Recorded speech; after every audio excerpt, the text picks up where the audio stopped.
Yan ang kagagawan ng isang channel na bunga kala nila, makapangyarihan sila. Na ang entitlement nila ay talagang kahit na batas lalabagin. Kami ang batas. Sinungaling ka, Joey, sasabihin ko sa'yo. Si Joey Hindi mo man lang tinignan ang records ng ng House. Tingnan mo yung record ng 18 Congress. Kinuwenta ko pa nga lahat ang violation yan. Kung pag-uusapan, inisa-isa ko. Mananagot sila sa ating mamamayan. Ibig ko sabihin, ibibigay nyo ba yan nang hindi man lang nila itinutuwid ang mga pagkakamali na aming napatunayan sa pamagitan ng isang masusi at mahabang pagtalakay ng mga problemang kasangkot ng kanilang paghingi ng renewal. Kinondena ni Sagip Party List Representative Rodante Marcoleta ang panukalang batas na inihain sa Kamara ni House Committee on Ways and Means Chairperson Representative Joey Salceda, ang House Bill 11252, upang bigyan ng prangkisa ang ABS-CBN Corporation na muling mag-broadcast at mag-operate sa national television. Sabi ni Salceda, wala daw nilabag na batas ang network dahil ayon sa Securities and Exchange Commission at Bureau of Internal Revenue Certification, di umano walang anumang violation o tax liability ang kumpanya. Ayon naman kay Marcoleta, nagsisinungaling si Salceda dahil binaliwala nito ang mga natuklasang paglabag ng media network sa ginawang investigasyon ng Kamara sa ginanap na pagdinig ng Kongreso noong nakaraang administrasyon. Matatandaang noong taong 2020, nanguna si Congressman Marcoleta sa pagbusisi sa mga naging violations ng Media Corporation, kabilang na ang paglabag sa karapatan ng mga empleyado nito. Kalaunan, nagdesisyon ang House Committee on Legislative Franchise na ibasura ang franchise application ng ABS-CBN. Titulo po ng kanyang bill kong granting the ABS-CBN Corporation, formerly ABS-CBN Broadcasting Corporation, a franchise to construct, install, operate, and maintain television and radio broadcasting stations in the Philippines and for other purposes. Kong, yan po, ipinakikita mo ng titulo, basahin mo yung, maano lang naman nata, nakita ko na yan. Maikli lang yung explanatory note niya. Isa-isayin natin. Una. Yan. First paragraph. Opo, medyo malayo-layo ng konti, pero yan, nakikita naman, ikaw ba, Nelson? Nakikita mo? Sige, ikaw na, Nelson na lang. Medyo malayo yung aking... The Securities and Exchange Commission, SEC, and the Bureau of Internal Revenue, BIR, during House deliberations on the ABS-CBN franchise in the previous Congress, certified that the franchise grantee did not violate ownership restrictions. Did not violate, ha? And did not have pending tax liabilities. Mali yan. Kasi babanggay niya dapat yung kabuuan ng records ng 18 Congress. Meron kang nag-appear sa kanila dyan sa Securities and Exchange Commission tsaka yung BIR. Ngunit nung isa-isahin na namin, hindi naman naging blanket authority na wala silang liabilities. Ang totoo niyan, nung ilabas na natin yung kanilang mga eskema na ginamit, para sa ganun, maitago nila yung tunay na halaga ng buwis na dapat ibayad sa ating pamahalaan. Sapagkat gumamit sila ng tax shield eh. Naalala mo yung Big Dipper? Yes po. Na kanilang ginamit. Sa mga EPSA. Para sa ganun ay maitago nila yung karampatang buwis na dapat ibayad nila sa pamahalaan. Hindi naman nila nasagot yun eh. Ang laki nun yung Big Dipper ginamit nila, unang-una ay niregister pa nila sa PESA eh. Opo. Sapagkat sa PESA kasi, yung unang 6 na taon mo, wala kang bayad sa tax. Tax holiday ka. Oo, bali, ang babayaran, pagkatapos ng 6 na taon, ang babayaran mo lang is so much percent dun sa gross niya eh. Opo. Parang 6% lang. Hindi kagaya ng isang normal na korporasyon. Kapag nagbayad ka ng corporate income tax, 30% talaga yan. Sa mga yun, sa dami ng unang-una, hindi man sila karapat-dapat na ma-reistro doon sapagkat hindi naman exporter yung na yun eh. Yung Big Dipper na yun. Maraming komplikasyon ito. At hindi siya nag-export. Ang ginagawa niyang nag-digitalize lamang siya ng content para mapanood sa Netflix at iba pang mga plataforma o platform sa iba't ibang mga kaparaanan. Binigyan din niyo po sa hearingan ko, natatandaan ko yan. Hindi nila Opo. nasagot yan. Opo. Sa mga tweet, ginamit nilang parang tax evasion mechanism, strategy. Opo. At kung susumahin mo nga, bilyon ang dapat na ibinayad nila. Napatunayan namin lahat ito. Pagkatapos sinasabi nitong Securities and Exchange Commission na wala namang problema sa sa citizenship. Opo, did not violate ownership restrictions, Kong. Yun daw ang sabi. Bakit? Hindi naman siya nung puntahan namin sa securities, nung ipa-explica namin sa kanila, nung pagtatanungin na namin sila sa yung tinatawag na Philippine Depositary Receipts, napalitaw ko doon na mali. Itinago nila talaga. Sabi nila kasi ang bumoboto ay yung ABS-CBN mother company. Itinago nila yon. Nung sabihin ko sa kanila, alam mo ka ako, yung control hindi lamang sa pagboto. Miski yung hindi pagboto, control pa rin yan. Walang isip-isip 34 na truck na abogado ang abogado nila ron. Tama po. Ito ay pinag-usapan ito halos isang buwan yata ang pinagtalunan. Pagkatapos sa magitan ng isang maiksing pagpapaliwanag ni Congressman Joey Salceda, sasabihin niya na walang nilabag. Napakababaw na pangangatwiran naman ito. Sana imbitahan mo si Joey Salceda tumupo dito sa tabi ko. Ganun po. Para sa ganun ay mapag-usapan nating mabuti. Hindi biro-biro ito. Huwag niya sasabihin na walang paglabag ang ABS-CBN. Yun lamang lupa na kinatatayuan nila ngayon. Naku, isa pa po yan. Hindi nga naungkat na yun sapagkat wala, nagsara na ang Kongreso nun . Kung may panahon lamang ako nun. Talagang pati yung National Housing Authority, hinahanap ko yung titulo niyan . Paano magkakaroon ka ako ng ano yan? Paano makapagtatayo sila ng opisina dyan, ng headquarters? Doon sa main office nila ngayon. Yung lugar na yan ay pag-aari nung tinatawag natin Philippine Housing Corporation, PHHC. Ito yung forerunner ng National Housing Authority. Yan ay subdivision. Ang may-ari niyan, PHHC. Paano ngayon mabibili nila?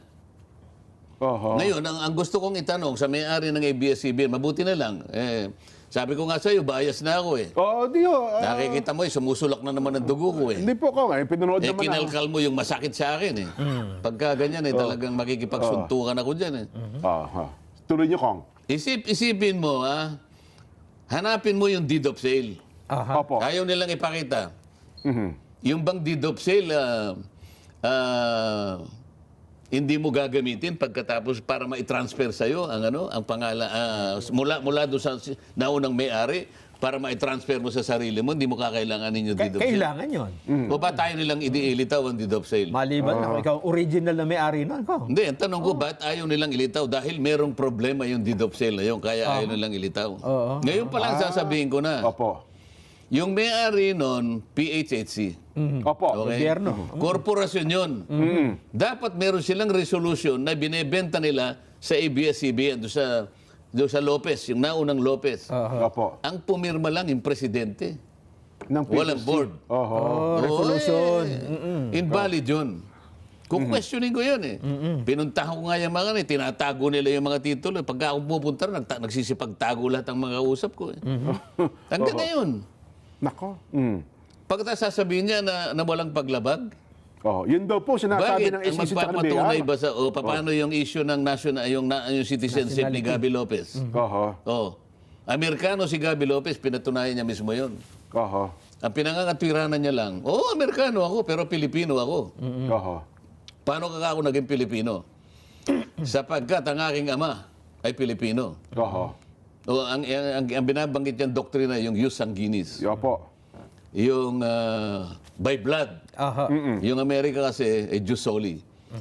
So napanganak siya sa Amerika, so ang nag-operate na doktrina, jus sanguinis. Jus soli. Kaya American citizen, napanganak sa Boston, 1963. 1952 yata. Kasi yung tanda ni Nelson. Boston, Massachusetts. Bakit ka ako hindi mo ka ako inirehistro yung iyong birth sa Amerika? Palagay mo, ikaw kasi bata ka pa, so kapapanganak mo lang, hindi ko naman inihingi sa yung ikaw magrehistro ng iyong pagkapanganak. Pero yung tatay mo, yung nanay mo, ba't hindi ka nirehistro sa pinakamalapit na konsulada? Hindi niya masagot. O palagay mo na, nung ikaw ay magkaisip Yan. Na nag-aaral ka na. Alam mong Pilipino ka, bakit hindi ka nirehistro? Kahit na late registration, pwede naman. Pwede naman, opo. Nakuha mo lang, naisip mo lang na kumuha ka, gumawa siya ng paraan na ma-recognize siya sa Filipino citizen, mahigit na 4 na taon nang nakakaraan. Bakit? 40 taon mahigit. Oo. Opo. Sa mga katuwid, parang ano mo lang, parang belated afterthought mo lang yan. Parang, siguro magagamit mo lang na convenience dahil paruot parito ka rin dito sa Pilipinas. Tama po. Pero kahit kailan, hindi mo ni-renounce ang iyong citizenship. Sa pinangangatwiran niya, kahit na Amerikano ako, Pilipino naman ako. Opo. Paano ka nga naging Pilipino? Dahil ang tatay niya ay Pilipino. Ngunit sabi ko, walang naipakita ang tatay mo na nung ikaw ay napanganak. Nung ikaw ay napanganak, kasi ang applicable na Constitution, 1935 Constitution, dapat yung ama mo Pilipino. Okay. Dapat sana nung napanganak ka, pinakita mo na yung tatay mo Pilipino pa rin. Kasi may chance na Amerikano ng tatay niya. Kasi nung nandun siya sa Boston, nag-aaral sa isang military school o university yung tatay niya. O iba tayo mong ipakita. Maraming questionable dito. Ngayon, palagay mo na Pilipino ka. Tatanggapin ko sandali na Pilipino ka. Pero, tanggapin mo rin na Amerikano ka. Oo, kanya. Mali ka din. Walang sinasabi ang saligang batas na 100% Pilipino pero may kasama pang isang Amerikano. Walang sinasabi. Ang sinasabi lang ang pagmemayari 100% na Pilipino. Ayun. Wala sang sinabi na isangkot mo ang iyong pagiging Amerikano. Nako. Nakalagay pa doon, sabi niya, did not have pending tax liabilities doon po sa pinabanggit, ano? Pinagtatanong namin yan. No? Hindi, kaya lang na po nagawa yun doon po sa isang ganito. Meron lang isang lugar na hiningan ng parang testimony. Hindi blanket authority naman. Kaya nga nung usigin na namin siya doon sa Big Dipper, wala na silang maisagot doon eh. Wala silang maisagot doon. At to say, second paragraph na, Second paragraph. The non-renewal of the franchise, however, cost some 11,000 direct jobs. 11,000 direct jobs, This representation also argued that the information asymmetries that resulted from the loss of an information source caused thousands of new COVID-19 infections during the critical 2020 period. Parang ang gumawa niyan, hindi siya eh. Parang ang gumawa ABS-CBN. Kasi ito po yung stand nila noong time na yun. Yes, sabi nila 11,000 ang kanilang regular employees. Napatunayan namin, hindi 11,000. Kulang-kulang sa 3,000. Bakit kamo? Yung iba were considered project workers, contract workers, mga ganyan. Ayaw nga nilang irregularize eh. Napatunayan ko pa noon na sa dami ng kanilang tinanggal at dinimanda sila, umabot na sa Korte Suprema hanggang ngayon. Na nagkaroon na ng ruling ang Korte Suprema, final and executory, ibinalik na sa NLRC for computation na lang. Hanggang ngayon, tinutulungan ko pa rin yung mga... Hindi pa ata nababayaran po, meron nang nabayaran, pero hanggat maaari, talagang... Pinadadaan sa butas ng karayom. Binabarat lahat. Hanggang sa, meron nang namatay na claimant.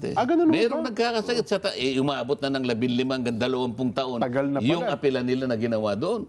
Yan ba yung network na kung magsasalita kapamilya po namin lahat ito? Hindi totoo yan.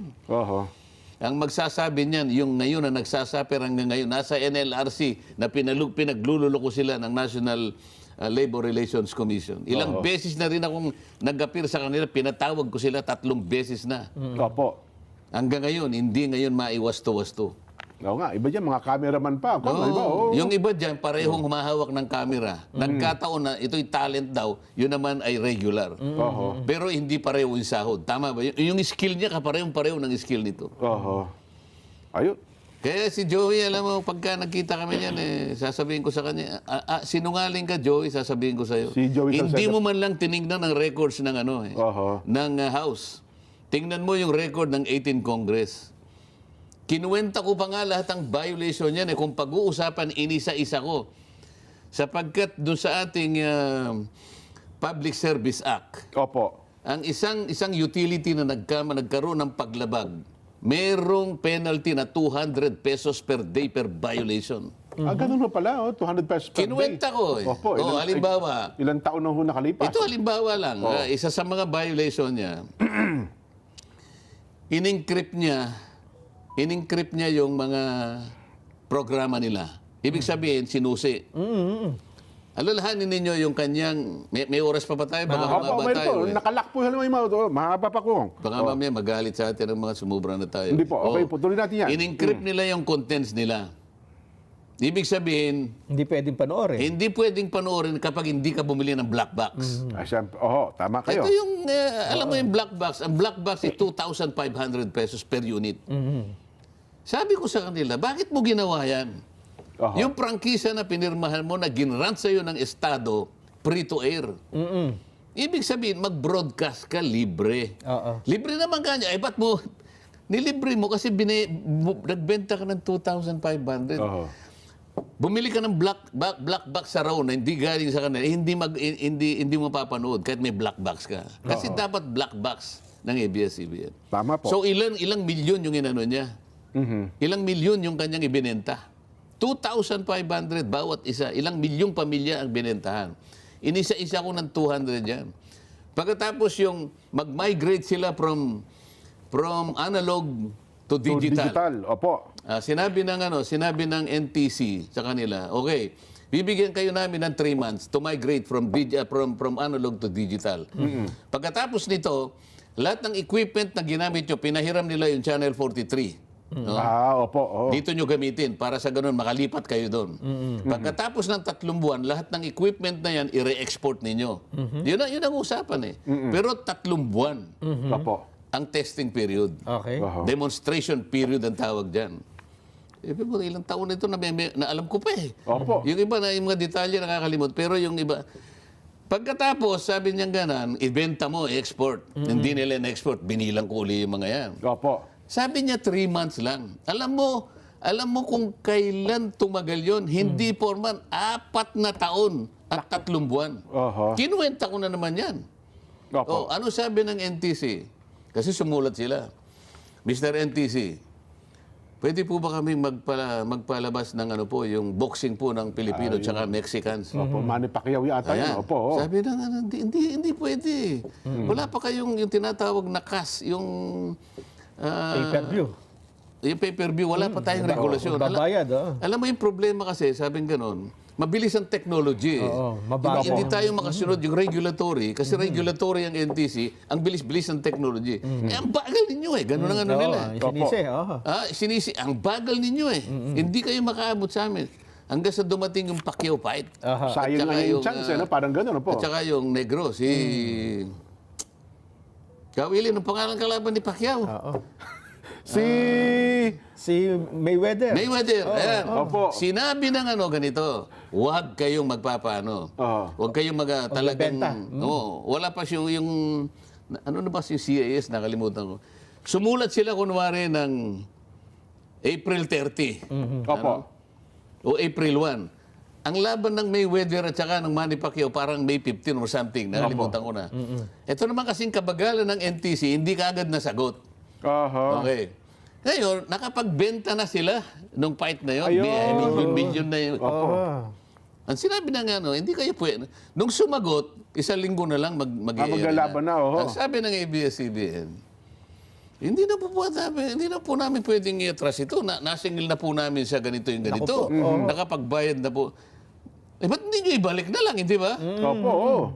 Sa kasakiman nila, balik bayad. Hindi po kanya. Nilabag nila. Walang tuntunin. Pinilit nila yan. Kaya nung sinuma ko lahat ang mga bahagi nito na isa lang ang channel nila. Lahat ng kanilang mga program kinonvert nila into channel. Yung isang channel naging 11 channel. Yan ang kagagawan ng isang channel na bunga kala nila makapangyarihan sila. Na ang entitlement nila ay talagang kahit na batas lalabagin. Kami ang batas.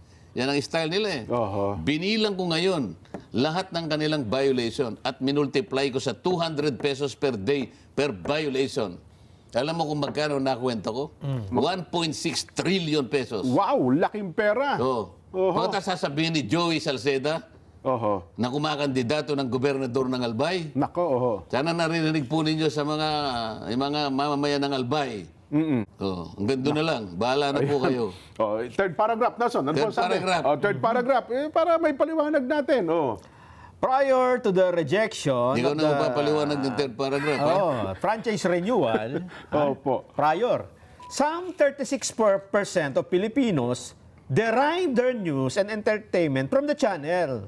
ABS-CBN's extensive regional network, REACH, was also the source for news and updates on impending disasters, making the channel crucial then to disaster risk reduction strategies at the local level. Oo, totoo naman yun eh. Pero alam mo, nung tinanong ko yan doon sa abogado nila, Opo, opo. tama naman po na kayo ay nagsisilbing inspirasyon ng marami nating kababayan. Opo. Wala pong debate dyan.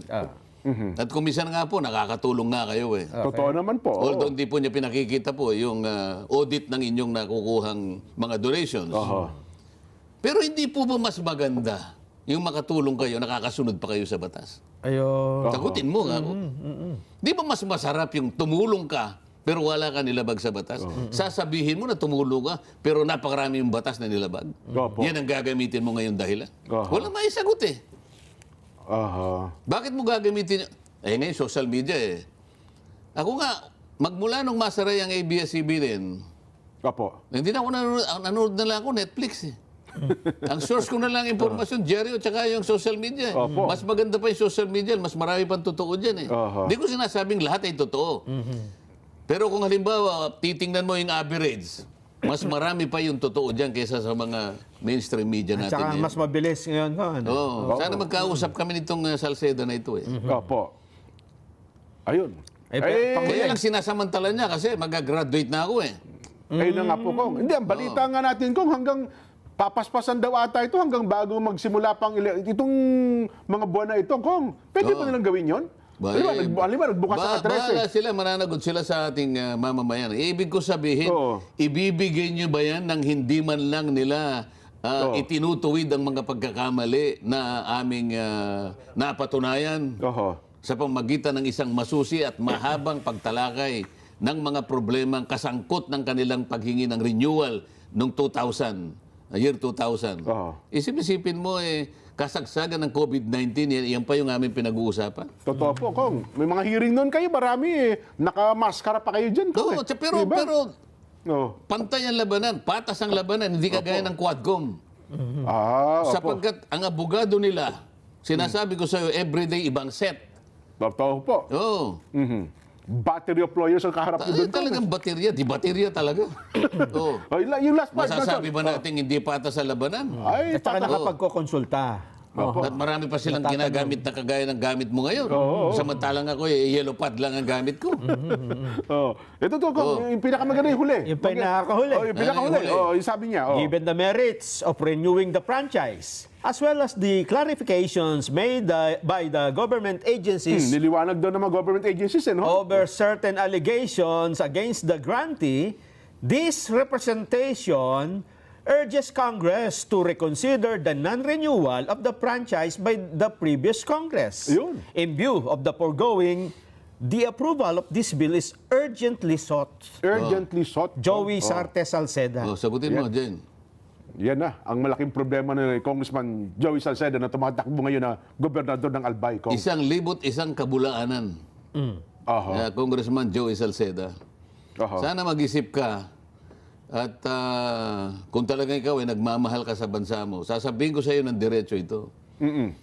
Mananagot ka, hindi lamang sa iyo mga kababayan sa Albay, mananagot ka sa buong mamamayan ng Pilipinas pag tinuloy mo yan. Aha. O yan masasabi ko lang sa kanya. Mukhang, well, Kong ha. Kong, Sana nakikinig ka. Aha.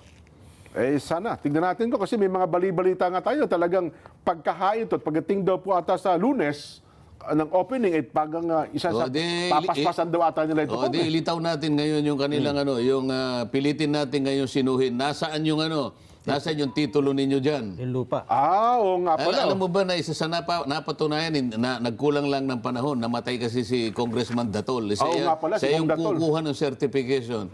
Pati yung kanilang transmitter diyan ay walang building permit. Aha. Saan ka naman nakakita pinakamataas na transmitter sa ating bansa? Ginawa yan ng walang building permit. Aha. Kaya nga dati Sige nga, nag-iisip. sinasabi ko sa inyo, pagka pinakamakapangyarihan, pinakama-influensyang network, walang batas-batas sa kanila. Magtatayo ka lang ng barong-barong, may building permit ka eh. Totoo. Oh, kahit ano lang, dito sa higpit ng sa Quezon City, ito magtatayo ka ng napakataas na transmitter, walang building permit. Diyan mo susukatin kung anong klaseng mga tao yan. Sasabihin ngayon ng Joey Salceda, walang paglabag. Ipakita mo sa akin, Joey Salceda, na merong building permit, yung transmit, diyan lang magkakalintikan tayo. Hanggang ngayon ba, wala pa rin building O permit? di, ipalitaw nila. Maaaring nagkaroon na siguro ngayon. Pero nung ginawa yun, yun sinasabi natin. Naalala ko ngayon ko kasi ang guest na doon, si dating Pangulong Erap eh. Nung nalaman na. Pinacheck, kaya nga nalaman yan eh. Nung nalaman Alam mo na, presidente yan. Oo nga. Pupunta dyan. Oo. Ngayon, naging basic na sa yung mga staff. Titingnan muna. O may building permit. May kaibay, ganyan. Kaya nga nung pinakitain, wala silang may pakitang building Wala permit. pa ng building permit. Dito pa lang anong sasabihin mo ngayon na walang paglabag? Oho. Nako. Ano? Ibig mo sabihin, isang certification na manggagaling sa Securities and Exchange Commission, sapat na yon? Oho. Humarap sa amin ang Securities and Exchange Commission. So, pero pagka ito inihain kong, ano po ito? Pagtatalunan ba ito? Pagtatalunan May po ba debate ito sa ba yan? plenaryo, sa Bahala na komite? sila. Kasi ako nga, sabi ko nga sa'yo, sa panig ng mga komite ngayon, hindi na natin malaman kung mayroon pang rule of law eh. Oho. Kasi ang isa sa mga dagdag na O hindi naman ako member dyan, baka mamaya, huwag nyo nang pagsalitain dyan yan. Ganon. O Hindi baka kasi, hindi na ako, baka harangin na ako dyan, hindi na ako makakaupo dyan. ganon ho baga? O hindi ba tinangka nilang huwag na akong pagsalitain? Isip-isipin mo, tinanggal nila ako sa lahat ng aking membership sa komite. Oo. Ang pagkakaakala ko naman, habang ako ay isang miyembro pa rin ng Kamara, Pwede pa. may karapatan naman akong umupo doon Opo. at mag-participate sa kanilang pagtatalo. O, sabi ko doon sa aking staff, ipalista mo ako, gusto kong magtanong. Oho. Bumalik sa akin yung staff ko after 3 minutes. Sir, sabi po ng COMSEC, hindi po raw kayo pwedeng isali doon sa list of interpellators. Oho. Bakit daw? Oho. Hindi raw po kayo member. O sige, hayaan mo na ako, i-raise ko mamaya. So, ang una kong ni-raise, Mr. Chair, ano po ba kako yung legal basis ng ating COMSEC na pagkakasabi niya na ako po hindi na pwedeng magpalista dito sa committee ito sapagkat ako po hindi na member. Oho. Hindi niya sinagot. Nang sinabi na lang, I will include you, Ayun. Your Honor. Huminto na ako. Oo nga naman. Ba't kinakailangan ko bang ilaban sa lahat ng pagkakataon kung makakapagsalita ako? Hindi. Oho. Wala na ako ng gana eh. Kaya hanggat mapipigil kayo, kung pipigilin kayo. Anong klaseng Anong klaseng kongreso? Ngayon pa namang ako'y kahuli-hulihan ko na dito sa kongreso. Ngayon ko pa nakita Nako. itong uri ng mga